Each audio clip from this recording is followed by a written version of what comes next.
Hello les amis, nous sommes le dimanche 5 avril 2020 et j'espère que vous allez tous bien. J'ai d'abord de très bonnes nouvelles à vous annoncer et après, comme promis hier, je vous parle de QAnon.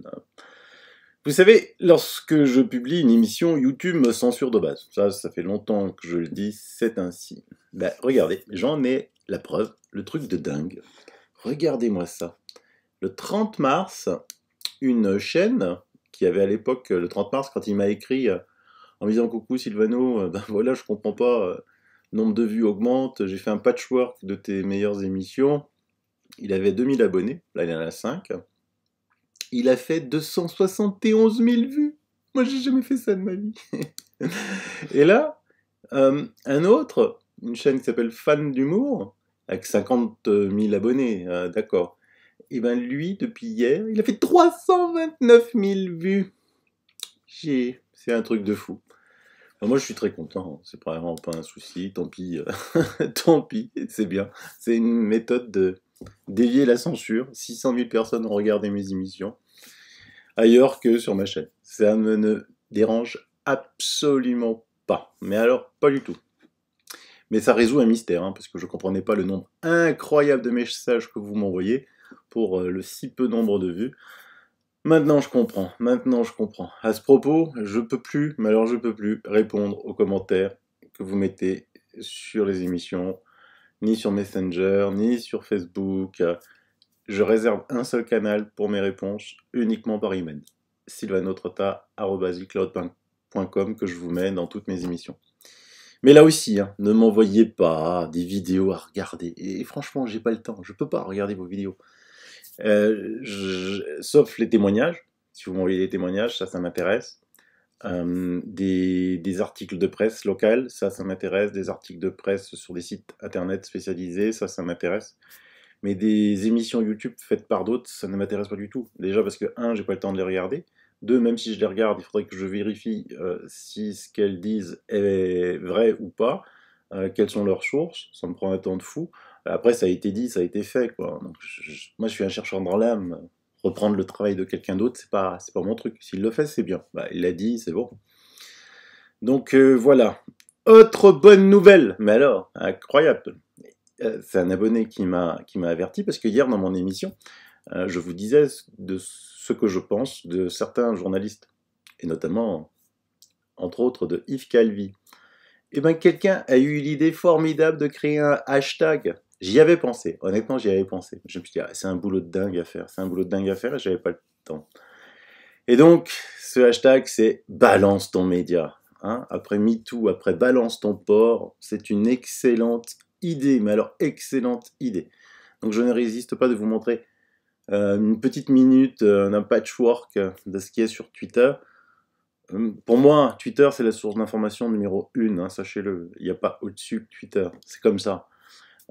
Abonnez-vous à Twitter, créez un compte sur Twitter, abonnez-vous à Balance ton média, retweetez en masse, il faut vraiment leur mettre la pression. Hein. Notre objectif est de leur faire savoir qu'on sait que c'est des nuls, qu'on sait que c'est des perroquets, qu'on sait qu'ils ne disent que ce qu'on leur donne à dire et qu'on sait qu'ils ne font aucun travail de leur vrai métier, journaliste. Ils ont oublié ce que c'est être un journaliste. Ils se prennent juste pour des stars. Balance ton média, patchwork. Honnêtement, à l'heure où nous parlons, dans l'état de ce que nous savons, il n'y a aucune raison de penser qu'Édouard Philippe, Agnès Buzyn, Olivier Véran puissent être soupçonnés d'homicide involontaire ou de mise en danger d'autrui, puisque c'est l'objet de ces plaintes. Mais il y aura instruction probablement. Si je peux être provocateur, est-ce qu'on ne devrait pas faire cette étude en Afrique, où il n'y a pas de masque, pas de traitement, pas de réanimation, un peu comme c'est fait d'ailleurs pour certaines études dans le sida, où chez les prostituées, on essaye des choses parce qu'on sait elles sont hautement exposées et elles se protègent pas. Qu'est-ce que vous en pensez? Alors vous avez raison, et d'ailleurs on est en train de réfléchir en parallèle à une étude en Afrique justement pour faire ce même type d'approche avec le BCG, un placebo. Et donc on espère quand même d'avoir des chiffres suffisamment importants pour avoir une valeur statistique. Non, à aucun moment, et pour l'instant, le gouvernement est très ferme sur ce point. Nous avons appelé l'entourage d'Édouard Philippe, qui nous dit cette phrase assez lyrique, mais qui veut tout dire: la France est plus forte que le virus, la situation est sous contrôle, ni peur, négligence. Bon, ça c'est la ligne depuis le début, et ce sont des mots, vous avez raison. Mais sur la question spécifique des municipales, les municipales auront bien lieu. On n'a pas la traditionnelle précaution à ce stade, mais plutôt, vous le voyez, notre pays est costaud. Donc, pour l'instant, officiellement, en tout cas, ce n'est pas du tout envisagé. J'ai aussi Christophe, lui il est infirmier en réa à l'AP-HP et il nous dit: je travaille en 12 heures, je fais des semaines de 60 heures régulièrement. Donc quand il parle de 48 heures par semaine, c'est archi faux. Non mais tu ne peux pas résoudre le problème en entendant comme ça des gens qui disent je travaille 60 heures par semaine. Est-ce que cet infirmier qui laisse un message travaille toutes les semaines 60 heures? Est-ce que ces 60 heures sont payées? Pas payées? Ça n'existe pas dans la fonction publique des heures qui ne sont pas payées de façon systématique. Il y a forcément des compensations. Je rappelle que la durée hebdomadaire du temps de travail d'une infirmière variable, c'est 32 heures. Et on décline en ville des choses qui ont été pensées pour l'hôpital. On n'a jamais pensé un plan en ville pour dire comment on peut faire en sorte que la médecine de ville absorbe, soit une espèce d'amortisseur pour ce type d'épidémie. Il y a peut-être une liaison entre les deux, non? C'est-à-dire que, je vais choquer tout le monde en disant ça, mais la pleurniche permanente hospitalière fait que on est en permanence au chevet de notre hôpital, peut-être de façon... Vous êtes dur, là. Ces mecs-là, ils y comprennent rien, mais alors rien du tout, ça se dit journaliste, ça tape. Le truc le plus choquant quand même, c'est ce qui se passe, ce qu'ils ont dit là sur l'Afrique, quoi. Parce que là, j'ai plein d'emails d'amis africains qui disent: c'est quoi ça? C'est nous la poubelle? C'est nous, on va tester. Donc nul aucun doute qu'il y aura d'ici là un chef d'État africain, parce que le problème de l'Afrique noire, c'est que leurs gouvernants sont encore plus corrompus que les nôtres, mais ultra corrompus. C'est des mecs, le peuple il meurt de faim, mais eux, ils ont les comptes en banque en Suisse et dans les paradis fiscaux, ça déborde. Donc ça c'est un gros problème, donc nul doute qu'ils vont en trouver un qui va accepter ça, de faire les tests pour l'Afrique. Ça tombera, c'est juste évident, quoi. Calvi qui traite de pleurnicheuse. L'autre qui dit que... Il se croit intelligent, le gars. Ah ouais, non, ça n'existe pas, les 60 heures. Ah putain. Ah non, et puis de toute façon, s'il y a les 60 heures, ils sont payés. Ah, ils sont payés. Hein, ils sont pas payés. Ils ont droit à des récup, mais on les paye jamais. Et puis les récup, comme il n'y a pas assez de monde, souvent pour les prendre, c'est assez difficile. Et en fait, le problème de ces types-là, c'est qu'ils sont dans leur petit bureau parisien, quoi. Ils sortent de leur maison, quartier chic, ils vont au studio d'enregistrement, ils font les allers-retours, ils ne savent aucune réalité du terrain, ils ne savent pas ce qui se passe, et ils se permettent de juger les autres.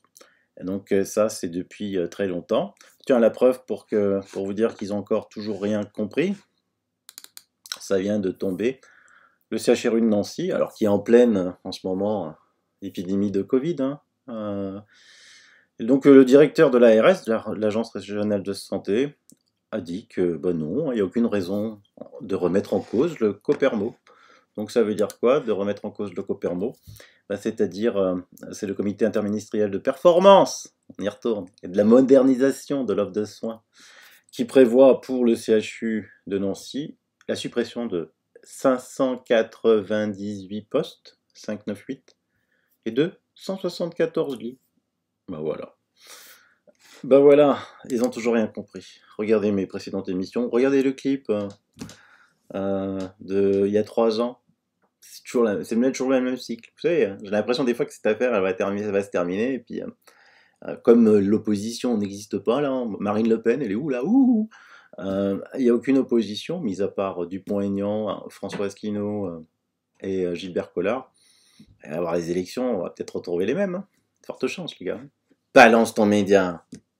Pour vous prouver qu'ils se foutent de notre gueule, mais alors d'une manière incroyable et concertée.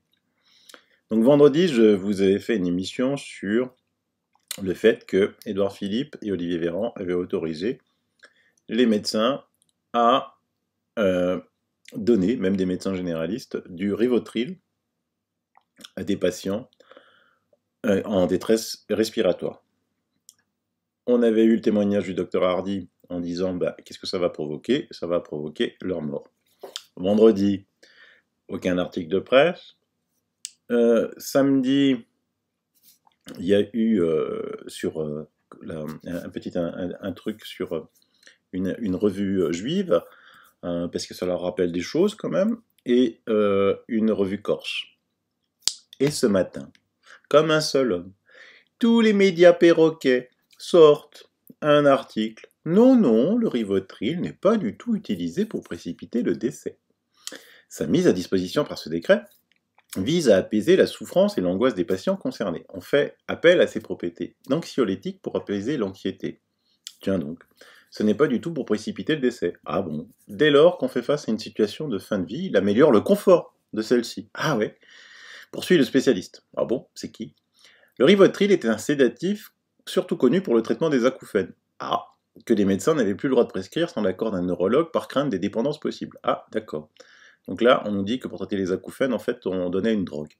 Ajoute Jean-Paul Hamon, président de la Fédération des médecins de France. Ah, Jean-Paul Hamon, vous savez, celui-là qui gueulait contre les masques, qui ensuite a eu le Covid, qui s'est soigné, guéri rapidement avec le traitement du docteur Raoult, puis qui ensuite a dit non, non, il ne faut pas le prendre. Sur son site, la Fédération des pharmaciens d'officine confirme que cette prescription, désormais accessible à tout médecin, vise uniquement la prise en charge palliative des patients confrontés à un état asphyxique et ne pouvant être admis en réanimation. Alors là, j'oublie de dire un truc, c'est que dans mon émission, je vous avais montré qu'il y avait une lettre qui a été donnée aux EHPAD en disant que c'est pas la peine d'envoyer leurs petits vieux ni à l'hôpital, ni d'appeler le SAMU, parce que ça servait à rien. Et donc là, ils retournent le truc en disant « ne pouvons être admis ». Non, on leur interdit. On n'en veut pas. Il y a suffisamment de témoignages maintenant qu'il y a tellement de gens qui sont malades que ces vieilles personnes, on les laisse mourir. Il ne faudrait pas se foutre de la gueule du monde quand même. Donc ensuite, il dit quoi? La détresse respiratoire, c'est comme innoyable, c'est horrible à vivre et donne lieu à des moments d'atroce souffrance. Je confirme.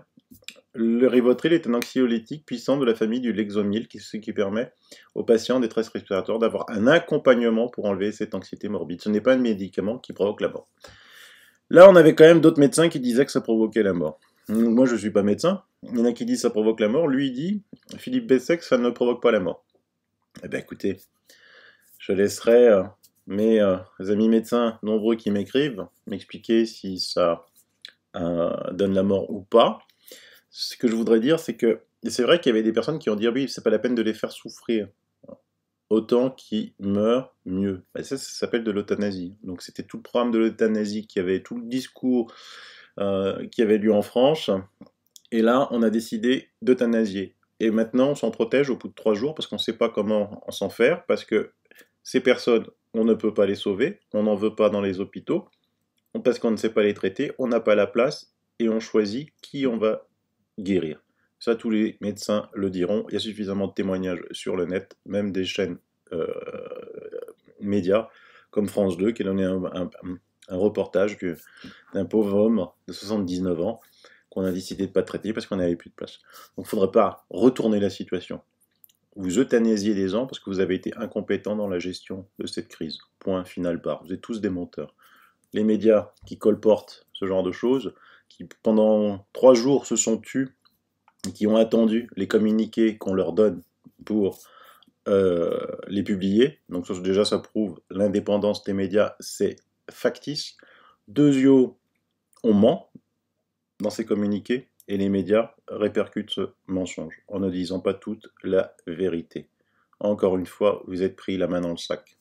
Allez, des news du Dr Raoult, de son traitement, l'hydroxychloroquine associée à l'azithromycine, parce qu'il ne faut pas relâcher la pression. Demandez en masse à vos députés, non seulement que le ministre de la Santé soit renvoyé, mais également l'ensemble de ses collaborateurs. On va avoir des choses, du factuel à leur présenter. Donc, on va commencer par encore et toujours des preuves sur l'efficacité de ce traitement. Ici, sur une revue américaine datée du 4 avril 2020, les médecins considèrent l'hydroxychloroquine comme le traitement le plus efficace contre le corona. Et ils vont jusqu'à publier ça dans le Fox News. Le Dr Stephen Smith sur l'efficacité de l'hydroxychloroquine. Je pense que c'est le début de la fin de la pandémie. Vous rendez compte un peu ? Donc il dit quoi? Il dit, c'est le fondateur du Smith Center for Infectious Diseases and Urban Health, a déclaré mercredi dans une émission de Fox News qu'il était optimiste quant à l'utilisation de médicaments antipaludiques et d'antibiotiques pour traiter les patients atteints du Covid-19. Je pense que c'est le début de la fin de la pandémie. Je suis très sérieux, a déclaré Smith, spécialiste des maladies infectieuses dans l'émission. Il n'existe actuellement aucun remède connu pour la pandémie du coronavirus qui ravage le monde. Ah, pourtant, chez nous, ils disent l'Obitavir, là, l'association des 2 antiviraux. C'est drôle, ça, hein. Ouais, on va mettre bientôt tout ça devant la scène. Une autre nouvelle, c'est que en Australie, on a communiqué, ils ont trouvé, parce qu'on teste, hein, des scientifiques australiens ont montré qu'un médicament antiparasitaire, déjà disponible dans le monde entier, peut tuer le virus en 48 heures. Hein, ce médicament s'appelle l'ivermectine, qui pourrait arrêter la croissance du virus SARS-CoV-2 en culture cellulaire. Ce qui est marrant, c'est que, vous voyez, c'est antiparasitaire, c'est un peu comme l'hydroxychloroquine aussi, hein. Et là, ça va peut-être un petit peu flamber parce que ce médicament appartient à Big Pharma, à Mylan. Peut-être sans doute, peut-être qu'il coûte cher. Donc, s'il coûte cher, on a peut-être une chance qu'il soit essayé en France. C'est quoi le scandale dont je vous parlais tout à l'heure? Parce que heureusement dans ce pays, hein, même si la plupart des journalistes que vous voyez le plus sur les plateaux télé, sauf Élise Lucet, elle est exceptionnelle. Il y a aussi une presse écrite qui fait son boulot. Donc, hier, c'était Cocorico Marianne pour les tests, Cocorico Le Point pour les tests. Aujourd'hui, c'est Marianne. Regardez ça. Les experts médecins des conseils scientifiques chargés d'éclairer Emmanuel Macron pendant la crise du coronavirus ont touché 450 000 € des firmes pharmaceutiques ces 5 dernières années. Faut-il s'inquiéter pour leur indépendance? Élément de réponse. Souvenez-vous de Jean-Jacques Mourad, pendant la campagne présidentielle de 2017, ce cardiologue était l'un des conseillers santé d'Emmanuel Macron. Il avait démissionné après avoir été accusé de conflit d'intérêts pour avoir touché quelques 80 000 € d'avantages du laboratoire Servier en 3 ans et demi. Et ce, alors que son candidat plaidait pour le remboursement des médicaments contre la tension artérielle, spécialité du groupe pharmaceutique. Ah ah. Ah ah. 3 ans plus tard, rien n'a changé dans le microcosme médical. Parmi les experts du conseil scientifique chargé de conseiller le chef de l'État sur la crise du coronavirus, plusieurs ont des liens d'intérêt importants avec les laboratoires. L'un d'entre eux s'est vu verser 251 327 € d'avantages de la part des firmes entre 2014 et 2019, selon les chiffres de la base publique Transparence Santé. Ces relations d'argent n'empêchent pas l'indépendance d'esprit, mais interrogent dans la mesure où une étude universitaire publiée en novembre 2019 a montré que les médecins liés aux industriels du secteur prescrivent plus de médicaments que les autres. Car la réponse au coronavirus passera aussi par des choix qui impliqueraient les multinationales du secteur. En 5 ans, entre les déjeuners, les dîners, les hébergements à l'hôtel, les frais de transport, les honoraires, les industriels ont payé pour 449 389 € d'avantages à 9 experts du conseil scientifique placés près d'Emmanuel Macron, près du comité d'analyse et d'expertise, chargé de l'éclairer sur les questions purement scientifiques liées au Covid, ce qui recouvre des situations très différentes. Un autre problème énorme, c'est que les membres sont actuellement en train de remplir des déclarations publiques d'intérêt. Ces déclarations seront rendues publiques d'ici le début de la semaine prochaine. Ils précisent qu'elles font l'objet de relecture par les ministres chargés de la santé et de la recherche qui pourront demander le déport de certains membres lorsque cela est nécessaire, y compris pour les liens passés avec des industriels, même réalisés ponctuellement, et ce pour des raisons d'éthique. Non mais, quand au conseil scientifique, son président Jean-François Delfrécy n'a pas pu nous répondre dans les délais. Non mais franchement, et après on découvre que les relations entre les laboratoires et les médecins sont loin d'être étanches. En 2018, les industriels pharmaceutiques ont ainsi versé, tenez-vous bien, quelques 1,36 milliard € d'avantages aux professionnels de santé, a révélé une enquête de la presse quotidienne régionale. Une vieille habitude du secteur, il y a une culture du lien avec les labos. Les médecins y sont biberonnés dès leurs études, les représentants des firmes viennent dans les services, distribuent des invitations, ils font partie du paysage. Je vous laisse l'article, parce que vous allez comprendre aussi pourquoi on a déremboursé l'homéopathie. Voilà. Donc vous voyez comment c'est pourri ce milieu. Vous voyez comme c'est pourri ce milieu. 1,36 milliard. Donc le mec qui touche ces pognons là, quand il entend qu'on lui demande « Oula, dis du mal de Raoult avec son hydroxychloroquine de merde, prescris-nous les antiviraux, là, qui coûtent cher, s'il te plaît. » Vous voyez le scandale? Et ces mecs-là entourent Macron et conseillent Macron depuis le début de la crise. Ça, c'est un scandale. Tous les unes des médias, les journaux devraient titrer « Scandale, scandale, scandale ». Vous m'enverrez les liens par rapport à ce scandale relevé par Marianne. Le dossier est épais. Voilà. Je pense que, franchement, tout est dit. Il n'y a plus rien à dire. Vous pouvez, du reste, envoyer à votre député. Vous trouvez normal ce qui est écrit dans Marianne? Vous en pensez quoi? On ne vous entend pas sur le sujet, monsieur? Beaucoup de scandales, quand même, depuis le début de cette affaire. Et surtout, moi, ce qui m'étonne le plus, c'est le silence de l'opposition, quoi. Ça, c'est un truc de fou, quoi. À croire que c'est vraiment tous les mêmes et qu'ils se protègent les uns des autres. Alors, quelqu'un avait préparé une affiche, là, enfin une affiche, quelque chose pour en parler librement. Donc, pourquoi les médecins généralistes ne peuvent-ils pas prescrire le traitement hydroxychloroquine azithromycine? Pourquoi le Plaquenil a-t-il été soumis à prescription médicale obligatoire le 13 janvier 2020, alors qu'il était en vente libre avant? Pourquoi on parle des effets secondaires de l'hydroxychloroquine et pas du lopinavir et du ritonavir, qui sont beaucoup plus dangereux? Pourquoi n'a-t-on toujours pas de masque en France et on n'en a pas commandé? Et pourquoi on a dû attendre le 4 avril 2020 pour autoriser les laboratoires à effectuer des tests de dépistage? Voilà. Là, on va pouvoir rajouter les liens entre tous ces médecins et Big Pharma, et cette somme fabuleuse de 1,36 milliard qu'il leur est donnée. Savoir pourquoi ils n'ont pas rempli dans la base transparence les liens qu'ils avaient avec Big Pharma. Et donc on va retrouver certainement tous ces médecins qui traitaient Raoult d'incapable. Ils ont tous touché beaucoup d'argent de Big Pharma, soyez-en sûrs. Puis surtout, l'information importante, c'est que plus ils sont payés par Big Pharma, plus ils prescrivent les médicaments, quoi. Donc vous voyez, quand je vous disais depuis des années sur ma chaîne, que le médecin, il est là, pas tous, mais il n'est pas là que pour vous soigner. Et Big Pharma n'est surtout pas là pour vous soigner. Maintenant, j'ai quand même besoin de vous sur 2 news que j'ai reçues, mais que je ne peux pas vérifier. Bon, alors, je sais pas, on sait jamais.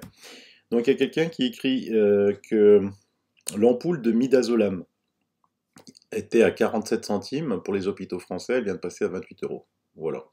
Je ne sais pas si c'est vrai. Mais si c'est vrai, c'est un vrai scandale, il faut le sortir. Et une autre, bon, pourquoi pas. Brigitte Macron a demandé à Didier Raoult de soigner sa fille à la chloroquine. Didier Raoult avait dit qu'il était complètement stupéfait par la file d'attente qui était en ordre vraiment très calme pour Marseille, des personnes qui respectaient une belle distance de sécurité pour attendre de se faire tester. Mais il avait dit aussi quelque chose d'assez dingue, c'est que si un photographe restait dans cette file et prenait des photos, il verrait certains personnages qu'il ne pourrait voir que d'habitude sur les plateaux télé. Dommage qu'il n'y ait pas beaucoup de photos volées, savoir quels sont ces stars, hommes politiques, qui viennent discrètement se faire tester chez le professeur Raoult. Donc voilà, ça c'était 2 informations que j'ai vues, qu'on m'a envoyées, je n'ai pas pu vérifier vraiment si c'est vrai. Mais je sais que vous êtes beaucoup plus fort que moi pour faire des recherches. Voilà, c'était tout pour cette affaire. Je vais vous parler de QAnon. Eh oui, vous voulez que je vous parle de Q. J'ai suivi la campagne de Trump de très près. J'étais convaincu très tôt que même donné à 40% dans les sondages face à Hillary Clinton, il allait gagner assez facilement. Puis j'ai suivi de près le phénomène Q. Personne, mais alors je dis bien personne, en étudiant de près ce dossier, ne peut nier que Q, et les personnes qui se cachent derrière, n'ont pas accès à des informations de première main. Celui qui représente Q, l'organisation Q, est un proche, très proche, de Trump. Tout le monde le sait. Enfin, tout le monde. Sauf toujours les journalistes idiots qui ne comprennent rien. Ils traitent cette affaire de théorie du complot. Je note une fois de plus que ce qu'ils ne trouvent pas à lire dans les dépêches de l'AFP ou de Reuters est systématiquement traité de théorie du complot. Voilà. Ils ne savent pas ce que c'est, donc c'est une théorie du complot. Et pourquoi ils s'en moquent? Et pourquoi ils la traitent de théorie du complot? Car Q dénonce depuis le début un état profond qui est lié aux grosses corporations, à des milliardaires qui font la pluie et le beau temps, mais surtout à leurs nombreuses activités cachées, pédosataniques pour la plupart. Et hélas, le champ informationnel de nombreuses personnes, et a fortiori des journalistes, ne peut comprendre. Pire, ils ne veulent même pas l'entendre. Et même quand des gens célèbres essayent de dénoncer ces réseaux pédophiles, ils ne peuvent pas le comprendre. Je vais vous donner un exemple. En 2004, Jean-Pierre Mocky, réalisateur français célèbre, ayant déjà eu une 50aine de films à cette époque à son actif, dont de très grands succès, sort un film, Les Balais écarlates. Le film s'inspire de l'énorme scandale de l'affaire des Balais roses, en 1959, proche du général de Gaulle. Et ce film, une fois qu'il l'a réalisé, il lui est interdit par le ministre de la Culture de l'époque, Renaud Donnedieu de Vabre, en raison de son caractère choquant. Vous vous rendez compte? Il a été interdit en salle. Un film de Jean-Pierre Mocky, en raison d'un caractère choquant. Le film a été finalement autorisé à sortir en DVD en 2007. Maintenant, vous pouvez le voir, vous pouvez le trouver simplement sur le net. En 2006, Mocky déclare avoir tourné ce mélo pour détruire les réseaux de pédophilie. Et il dénonce le silence fait autour de son film. Vous imaginez quand même la puissance qu'il y a derrière pour interdire un film d'un réalisateur célèbre en salle. Je vous mets dans les liens une vidéo, courte vidéo, de Jean-Pierre Mocky, où il dénonce cela. Il parle de la recrudescence de la pédophilie en réunion par des personnalités de haut rang, des notables, des stars, etc. Je vous ai indiqué que si vous vouliez vous intéresser à ce qui se cache derrière ces réseaux, il faut vous abonner à la chaîne RevoF Society. Car les enquêtes sont menées de main de maître. Jamais je ne pourrais arriver à faire des émissions de si bonne qualité, aussi bien sourcées. Donc si le cœur vous en dit que vous êtes sérieusement accroché, vous pouvez regarder Revo Society. Q dénonce en partie, pas que ça, mais en partie ces réseaux pédophiles qui gangrènent le monde. Très peu de temps après l'arrivée de Q, on a commencé à surveiller les affaires classées sous scellé. Alors qu'est-ce que c'est les affaires classées sous scellé? Aux États-Unis, par exemple, vous avez un réseau de drogue on soupçonne un réseau de distribuer de la drogue sur tout le pays. Bien évidemment, si vous voulez arrêter ce réseau, il va falloir agir de concert. Et pour cela, c'est assez compliqué à faire. Donc on va s'occuper d'abord d'un coin, on va soupçonner les personnes, on va prendre des photos discrètement, et puis on va aller voir un juge qui se réunit avec 8 assistants, et puis on va dire, regardez, là on a des preuves quand même assez concrètes, on soupçonne assez concrètement que ce soit lié à un réseau de distribution de drogue. Et donc lui il donne son accord pour pouvoir les arrêter à un moment donné. Sur simple présentation de cette fiche que l'on met sous scellé, et on attend. Et on fait ainsi de suite dans tous les États. Et ce qui fait, on a une 50aine d'affaires sous scellé, et le jour J, hop, chacun les ouvre dans son coin, et on arrête toutes les personnes en même temps. Ce qui empêche des personnes de fuir, ainsi de suite. D'habitude, aux US, avant Trump, il y avait en moyenne une centaine d'affaires classées sous scellé. Au 31 mars, dernier chiffre, il y en a 160 705 cumulés. Cela veut dire un nombre impressionnant d'arrestations à venir. Je ne dis pas que ça va mener à quelque chose, mais ça va être une vague d'arrestations assez spectaculaire. Mais force est de constater qu'il s'est créé des groupes de personnes, des sites, qui ont commencé à idolâtrer Q. Je ne trouve pas d'autre mot que dire idolâtrer. Et ce, depuis longtemps. Ils annoncent même, depuis des années, le grand nettoyage. Dans l'une de mes émissions, La vérité cachée des missions Apollo, tome 2, j'ai parlé de Q, et j'ai demandé à ces personnes qui déjà à l'époque annonçaient que le grand nettoyage allait arriver dans les jours qui viennent, de faire attention et pas donner de faux espoirs. Et j'ai toujours pensé que ces arrestations allaient plutôt coïncider avec le dernier trimestre 2020 pour les élections américaines. Mais les gens ont la mémoire courte, hélas, continuent d'écouter ces gens qui annoncent exactement la même chose depuis 1, 2, 3 ans. Aujourd'hui, ces mêmes adorateurs de Q annoncent depuis quelques jours des choses hallucinantes. Et que tout sera fini pour Pâques. Pâques, c'est bientôt. Hélas, il ne va rien se passer. Car ils n'ont pas compris que Trump et Q se sont pris une belle branlée avec l'affaire du Covid. Alors c'est quoi cette branlée ? 6,6 millions de chômeurs supplémentaires en une semaine, qui se rajoutent aux 3,3 millions de la semaine précédente.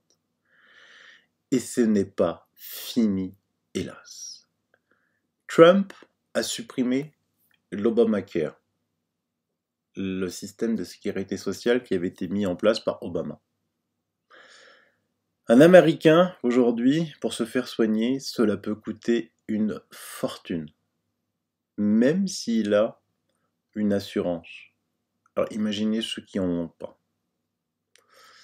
De plus, il y a un gros problème aux US. Ils ne sont pas comme nous. Un Américain tout petit, à l'école, on lui apprend qu'il est le meilleur. Il pense que le drapeau américain les protège de tout.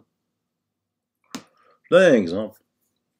Le 30 octobre 1938, Orson Welles, au micro de la radio CBS, fait un canular sur une invasion alien. Il y a eu des scènes d'émeutes incroyables. Des gens se sont jetés dans les rivières, des toits. Vous pouvez trouver, il suffit de taper Orson Welles, canular alien sur votre moteur de recherche favori et vous allez tout lire de l'affaire. Comme le dit mon ami Corrado Malanga, nous les Européens, on se serait précipité dehors mais pour voir, curieux de nature. Nous en France, devant le confinement, on s'est précipité dans les magasins acheter des vivres et du papier toilette. Aux US, ils se sont précipités pour dévaliser les armureries. La panique s'empare d'eux. Hélas, comme je vous le dis aussi depuis longtemps, la peur est l'ennemi numéro 1 de notre système immunitaire. Et cela va les rendre plus faibles chaque jour qui passe. Trump comprend cela. Malgré qu'on l'on décrit en France comme un bourrin, il est le président le plus actif au monde contre la lutte sur le corona. Tous les jours, une conférence de presse que vous pouvez suivre en direct sur Twitter, où il ne cesse de marteler qu'ils vont vaincre, qu'ils sont les meilleurs, qu'ils ont les meilleurs médecins, les meilleurs hôpitaux.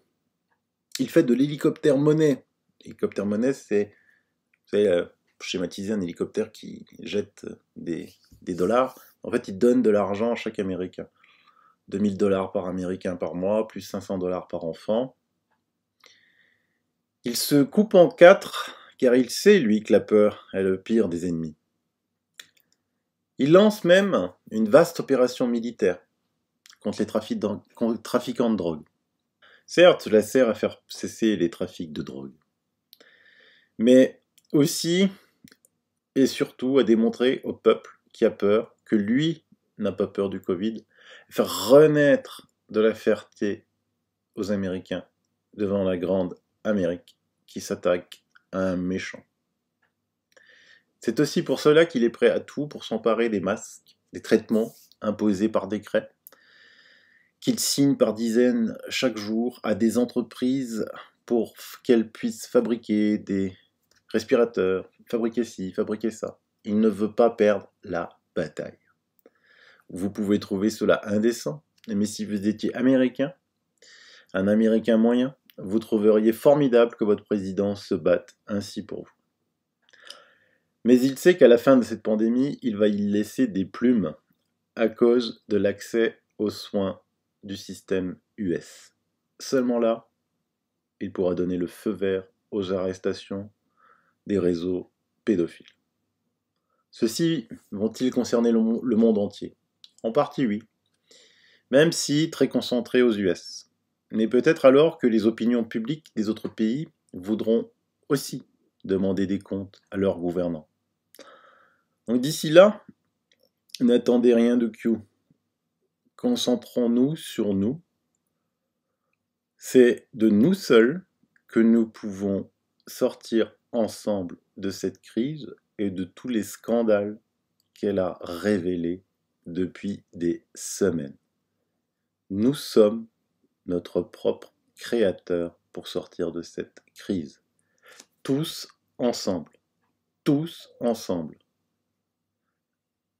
Je vous rappelle la pyramide, la base, la petite élite qui domine le monde. Ils n'ont toujours pas compris que la base, si elle s'est réunie, si elle est plus forte, elle va dominer l'élite. Ils sont 1%, nous sommes 99%. Seulement eux, les 1%, dirigent tout. Les médias, ils dirigent les grosses firmes. Ils dirigent comme des pantins les politiques. Ils dirigent tout. Et comme ils dirigent tout, ils pensent imprenables. Ils nous divisent.